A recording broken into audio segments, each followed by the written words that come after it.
Wushuwunoag Nitampa. It's Neesu Wushuwunoag, Director General of the Federation of Aboriginal Nations of America. And I do hope that this video finds you all very blessed and in good spirits and seeking the true path from the Most High, our Creator. This is interesting. This is actually the 16th video that the chiefs from the Federation have allowed me to put out. So I do appreciate them for allowing me to be of service in this regard, as they are very cognizant of the fact that there are lots of people out there who are seeking knowledge and understanding about how to properly move in a space that is conducive to their livelihood. Because there's a lot of craziness going on these days, especially with indigenous people, tied to misclassification and all the things that come along with it. And it is important that people have proper understanding and knowledge, because there are a lot of theories floating around that don't necessarily hold water when you place them up against the truth. So with that being said, and just a little context for tonight's video, the past 15 videos and this 16th video have really been focused on understanding of colonization, how it took place, what the impacts were, and really what the base strategy is for moving beyond it. So we're really focusing on that space of colonization and subjugation, pretty much, is the space that we've been talking about. But we don't want to just leave everyone stuck in that sort of energy, in that space of always focusing on the colonization and misclassification. So the next videos that we do are going to really be kind of highlighting the chiefs of FANA, giving you a chance to hear their story and their experiences with all of these things we've been discussing, but then ultimately the steps that they've been taking to move beyond it. So that hopefully it's motivation to a lot of you out there when we share this information, that it is solid information. It is information that has been tested ourselves, so you can feel at least some level of confidence that it's not, once again, just a theory that's being thrown out there, something we think can happen, but no, it's what's happening right now in the space that we're moving in. So the focus of tonight's discussion is really going to be on what the fundamental sort of base element of everything we've been discussing has been, and that's the claim, right? And just wanting to make sure, because the word gets thrown around so often, that people actually understanding what a claim is and how it applies and why it's important. So let's first start with the Black's Law, 2nd edition. You can once again just Google these words and then type Black's Law after, and it will pop up and you can look up the definition.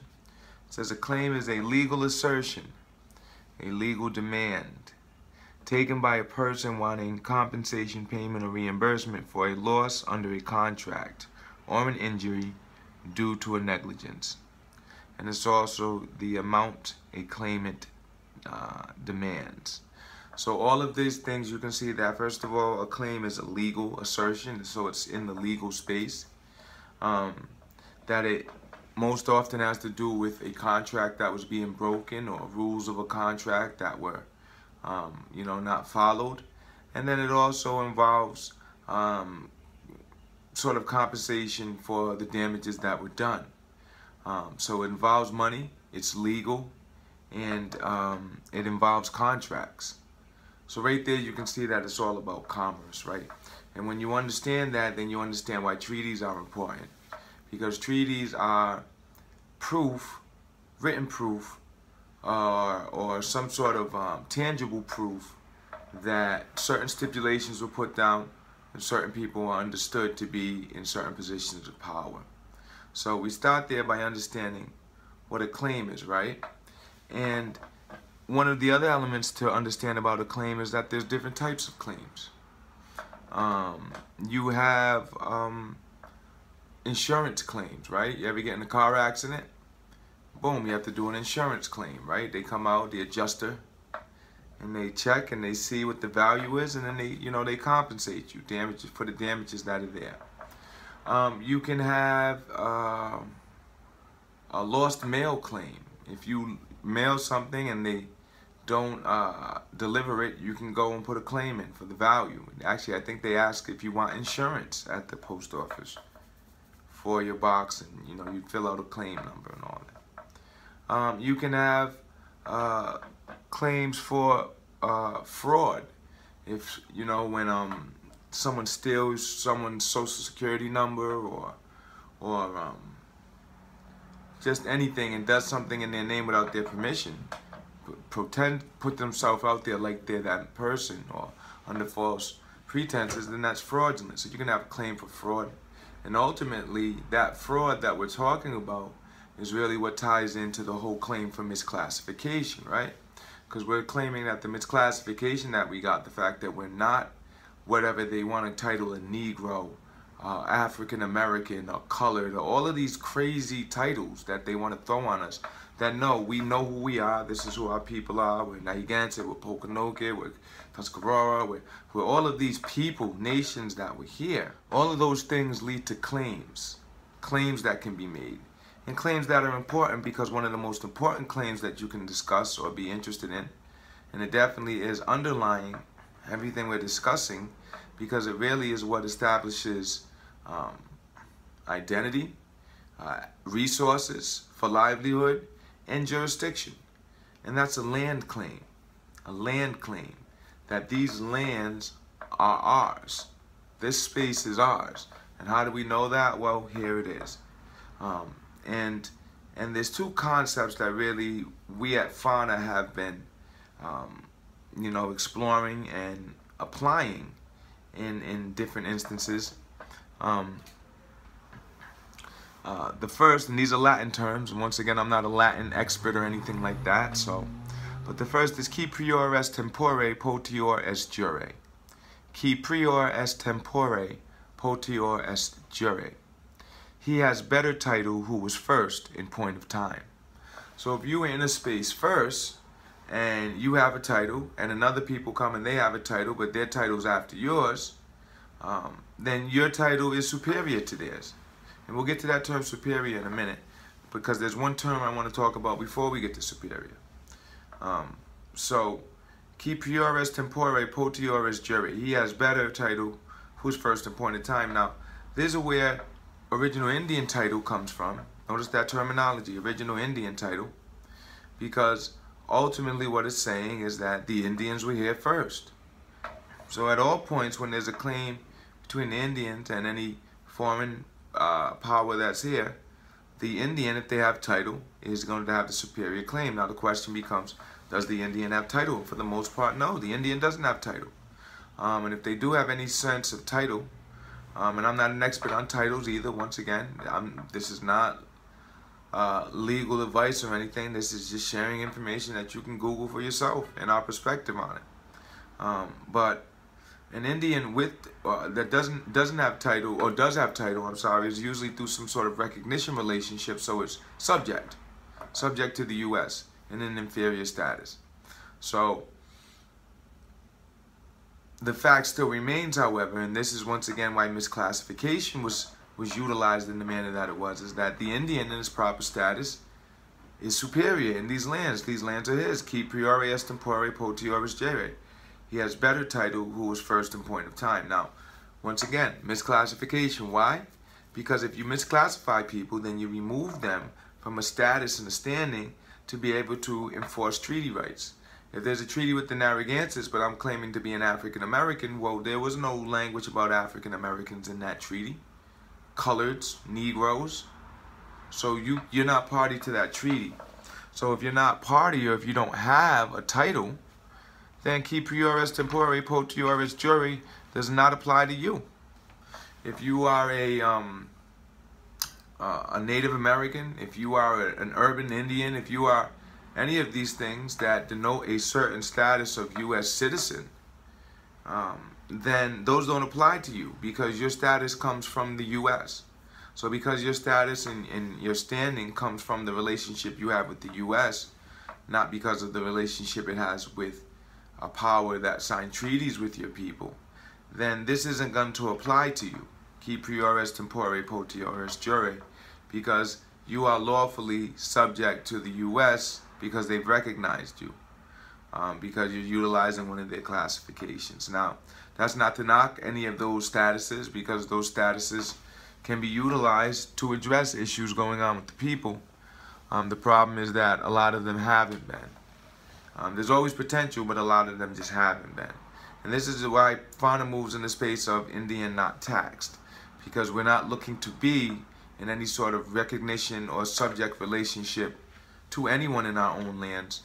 These are our lands. So qui priores tempore potior jure, he has better title who was first in point in time. That's the first element to keep in mind when we're looking at land claims. Let's look at the second one. It's a little bit more verbose. Adversus extraneous vitiosa possessio prodesse. That translates to prior possession as a good title of ownership against all who cannot show a better one. Now, this is very important concept to understand as well, because once you get past the U.S. and the fact that you're any nation, and that you were here before the U.S., well, this second concept then has to open your mind up to now who has the better claim amongst the Indians, because these are not concepts that just apply to the U.S. These are universal concepts of how international relations go. So adversus extraneous vitiosa possessio prodesse, prior possession as a good title of ownership against all who cannot show a better one. The question becomes then, what is possession? So let's look up possession. Let's discuss possession. Black's Law, once again, second edition. It defines possession as the detention and control, or the manual or ideal custody of anything which may be the subject of property for one's use and enjoyment, either as owner or as the proprietor of a qualified right in it, and either held personally or by another who exercises it in one's place and name. So that's the first one, and that's a lot of words, right? But basically, the one who has the ability to control and direct whatever that thing is, or give power to someone else to do it for them. And then the second one is that condition of facts under which one can exercise his power after a corporal thing at his pleasure, to the exclusion of all other persons. To the exclusion of all other persons. Now, when you're thinking about it from a European perspective, that's going to be their king or their queen. They have possession of the land. The lands belong to the king or the queen, and you're allowed to use those lands at the favor of the king and or the queen, or both. So that's where that concept's coming from. And when they came over here, especially in the northeastern tribes and on the east coast, really, down into the south, they looked at the chiefs as kings. So why are they looking at the chiefs as kings? Well, because they saw and they determined, and in their eyes they understood that the chiefs were the ones who had possession, and the chiefs were ultimately empowered by the council, right? So that's where this situation of possession comes down to. And how does it tie in to the tribal aspect of it? Well, once you hop this fence beyond the U.S., and yeah, I'm whatever tribe, so I'm here before the U.S., now this adversus extraneous vitiosa possessio prodesse kicks in. Prior possession is a good title of ownership against all who cannot show a better one. And the better possession is going to go to the individuals who come from the bloodlines of the chiefs and the noted people at that time who were in possession of the lands. Possession of the lands. Now why is that important to understand? Why is that important to understand? Well, it's important to understand because, like I said, this doesn't just apply to the U.S. This applies to tribal law as well, how tribes interact with each other. So if you claim to be from whatever tribe and go to claim something, but the U.S. government knows that there's another line that really has the claim to it, they're going to say that your claim is illegitimate. And why are they going to say that? Because all of these records that we're searching and trying to find, they already have them. They're the ones who we're trying to find them from. So they know who's who, and we've had lots of this going on up here where they just kind of acknowledge that they know who we are. Or in certain cases, I've told people, you're not those people. So when you're making land claims, it really comes down to who has the greatest claim of possession, another type of claim, right? And that's going to go by tribal law and by federal law and by any law to the descendants of the chiefs and the people who were considered in possession at the time. So ultimately, what it comes down to is the claim for possession that you're making is going to be inferior to a superior claim. And this is what I was alluding to earlier when I spoke about superior. Let's see what Black's law says about this. Superior is defined as higher, more elevated in rank or office, possessing larger power. 2, entitled to command, influence, or control over another. 3, in estates, some are superior to others, and the other, the inferior or servient, and the superior state is called the superior or dominant. So the superior estate is called the dominant estate, and the inferior state is called the servient or inferior. An estate entitled to a servitude easement over another estate is called the superior or dominant. All right? It's called the superior, I'm sorry. So an estate in this circumstance that has this particular thing is going to be dominant over the other estate. And in the feudal law, the tenant who granted part of his estate to be held of and from himself as lord was called a superior. So there is an understanding that particular people are going to have superior claims. And those superior claims are going to be tied to the bloodlines. And this is important why you have to get into the understanding of the culture, because culture is going to teach you the traditions, the protocols, and ultimately what the laws are. The way you do and don't do things. The way you do and don't do things. And when we're talking, you know, chiefs and council, most of the time you're going to find out that traditionally when you're speaking, these were not only the ones who had possession of the land, could determine who was able to do what, but there were some certain elements that you could apply to them. First, it was usually a bloodline thing, like I was saying. Most of the chiefs were passing down to their offspring, and not just because they were offspring, it wasn't just like that, but because most often those offspring had been groomed to be chiefs themselves. They had been around chiefs, so they should know how to conduct themselves as a chief. And they're able to get those particular understandings from their own parents who are chiefs. And what's even more powerful about up here in the Northeast is that we had women chief just like we had men chief. So it really, in most instances, didn't matter. It was about who was the most fit to be the chief. So traditionally, it's going to come from bloodlines, right? But then you're also talking about experience. So your chief is usually someone who's been showing themselves to be a individual of good repute, in support, able to assist people. All of these things are going to be chalked up to the experience of the individual who is being appointed to the chief. And that's the next part right there, appointed. Chiefs are usually appointed. Chiefs are really always appointed. You really shouldn't self-appoint yourself as a chief.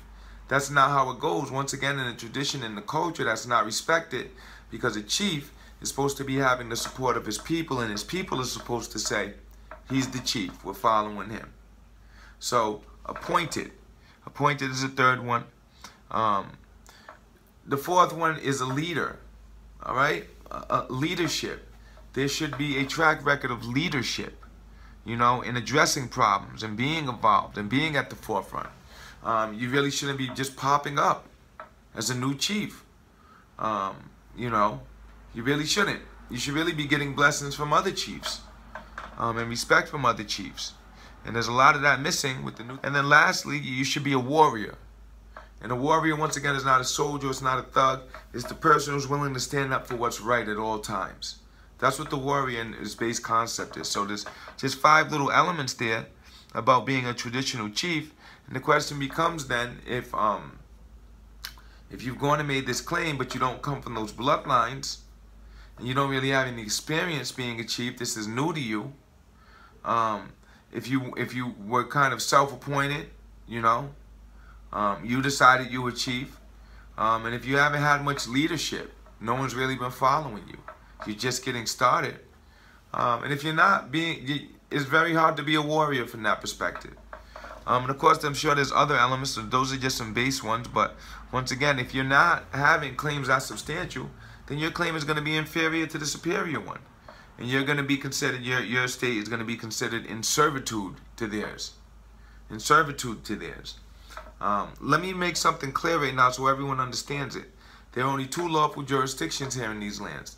The U.S., and that's because their jurisdiction goes all the way back to the treaties that they inherited from the colonial powers when they took the land. So be it England, be it the Dutch, be it Spain, be it France.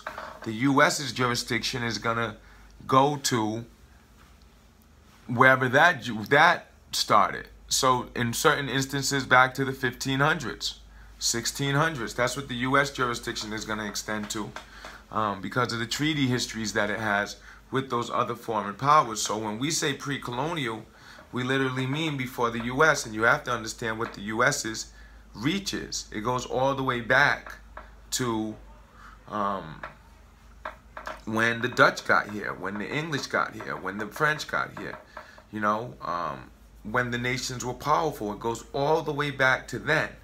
So when you're dealing with nations that are saying, or individuals that can substantiate a claim that predates that, that's much superior to a claim where you're saying, well, I was on the Dawes rolls. Indeed, you're an indigenous person. You are an Indian from these lands, if that's what you can show. But it's not going to be as substantial of a claim. It's not going to be as superior of a claim as someone who can trace back to a chief that was signing a treaty back in the 1600s. So this is really what we keep trying to get across to everyone about going and getting with your family.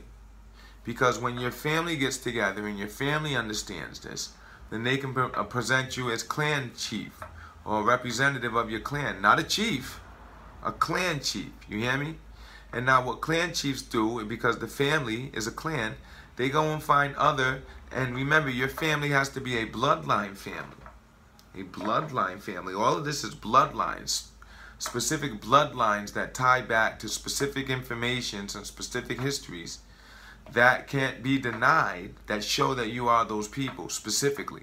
The inferior claim is not going to stand up to the superior claim, and the feds know who's who. The feds know who's who. They've got all the records. So if you're making claims that they're aware of that you can't substantiate, they're most likely going to come and talk to you about it at some point. And what you don't want to do, right? What you don't want to do is put yourself in a situation where you've moved yourself out from underneath the U.S. by law, but your claims in their eyes are not legitimate because they know who the real people are, who those lands belong to. And yeah, you're on that, but where do you tie in with these people? See, tradition and protocol requires that you go and speak to those people first. If I speak just to my own personal experience, when I started Meshapag, I had the opportunity to go and sit and break bread with the former Grand Sachem of the Narragansett Indian tribe, Matt Thomas, and explain to him what was going on and what my intentions were, and letting him know that it was no disrespect to the family down there. It was no disrespect to him as Grand Sachem, but I simply understood that there were multiple chiefs in our nation based upon where the people were at, and that there wasn't one up in the north, and that I had the bloodlines for it, and that I hadn't appointed myself. The elders and the council had appointed me to a position. So I was simply doing what our people had always done, and he respected it. And he told me that if that's what the manner I was coming in, and if the people up here were languishing, and their needs weren't being taken care of, and they looked to me with that respect and that regard, then he had no problem with me being the chief up here, or one of them. So the point being, protocol and respect, I went and spoke to the chief of the nation and got his blessing. I didn't just pop up saying I'm going to do my own thing. If you haven't followed the protocol, if you haven't reached out, if you haven't given the respect, then the feds are going to know that your claim is not legitimate, because they know whose it is, and they're going to go and ask those people, yo, do you know who these people are? And they're going to say no. And then guess what's going to happen? You're going to be in a position where they're just waiting for someone to come along with a superior claim to you so that they can put you right where they want to put you. Everything we're doing, the reason why we promote it as being so direct and unwavering is because these aren't really things that you want to play around with. You want to get them right. And the last thing anyone wants to do is going and making claims for a pre-colonial status based off of a colonial experience of documentation that is with the U.S. or that is not as substantial as others. Get with your family. Have your family go and get with other families of the same bloodline, so it's truly a tribe. And then have those families go and get with more families, and then go and talk to the people that are still there to let them know who you are and to see how y'all can work together. Don't go adversarially, don't go arrogantly, don't go any of that. Just let them know who you are and see if they're open to working with you. And this is how we can really get back to being the true nature that we are, because really right now it just seems like a lot of what's going on is a lot of hopping over into the Indian side but still wanting to keep the American mindset. And when you get into this Indian stuff, and that's really where we're going with these next videos, and the theme really being moving beyond misclassification and colonization. Those are what the themes are going to be. When you get into this Indian stuff, there's a different way of doing things. There's different protocols that have to be in place. There's different understandings that these Europeans know very well. Better than you do. Better than I do. Because they study us. And they've got the histories. So you don't want to go making any claim that can be found inferior and get you in a position where by law you can be held accountable. Don't do that. Get with your people. If the chief ain't you of your clan, find out who that chief is and go and support him. Let them do the reaching out. Let them do. Just play your part. Just play your part. You can still be who you are. And that's how the tribes were. Each of the villages were different villages, different families, but they all knew they were Nahigansett at the end of the day. So they would come together when the time came to come together. And they appointed and respected certain leadership to be there because they knew that these are individuals who were able to move things forward for the people. So when we're talking claims, right, we have to understand those two. First of all, that these are legal things that involve contracts and money. Those are what claims are. You don't want to play around with those. There's several different types of claims, but one of the most important and profound is a land claim, right? And around here, for the Aboriginal folks, that's going to be original Indian title, and that's going to be based in at least two concepts. The first being qui prioris tempore potior jure. He has better title who was first in point of time. And Adversus extraneous vitiosa possessio prodesse. Prior possession is a good title of ownership against all who cannot show a better one. In order to have the title, to claim to have title, you have to show that you have rights to possession. And if you're not coming from those bloodlines that are documented, that are substantiated, you're in for a very hard road if you start to go and start making land claims. Instead, we encourage you so that you don't have an inferior claim to a superior claim, and now you're stuck in a situation where not only you have to deal with the feds, but you got to deal with these Indians who don't know who you are and why you're claiming to be them. That's not how you want to get things started with your family, if they're truly your family.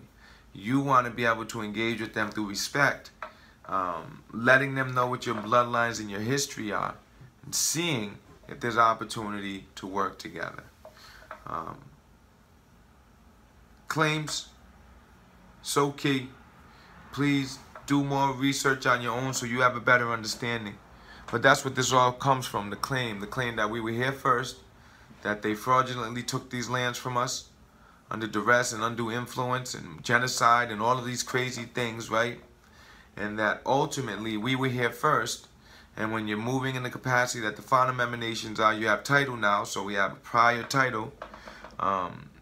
We have a better title because we were first in point in time. And then when you look at the FANA chiefs, the majority of them are coming from bloodlines straight from chiefs who were acknowledged at certain standpoints in history as being chiefs. Those are going to be the individuals that have the authority, the lawful claim of possession to the lands. And misclassification claims are different from land claims. Absolutely, you want to address the misclassification claims. When it comes to the land claims, you want to be linking up with the families, finding out who has the strongest claim, and doing that all together so you don't bump into any issues about things that you might not still know about or things that other people feel they can prove that puts you in a tough spot. Hope that information is of benefit to you this evening. Please do check out more of our info. Apologies for the website being down. It's been down for a while, and so we're working on that webpage. Hopefully by the next video it'll be up and we can send you over to take a look at it. But until then, as always, wishing you all blessings and strength from the Most High, our Creator, and hoping that you all are able to take this knowledge and utilize it in a manner that's beneficial to you and your personal journey. In the language of my people, we say, Wuninakan Kapish Kanaz. Good evening, and I hope to see you all soon on behalf of the Federation of Aboriginal Nations of the Americas. I hope.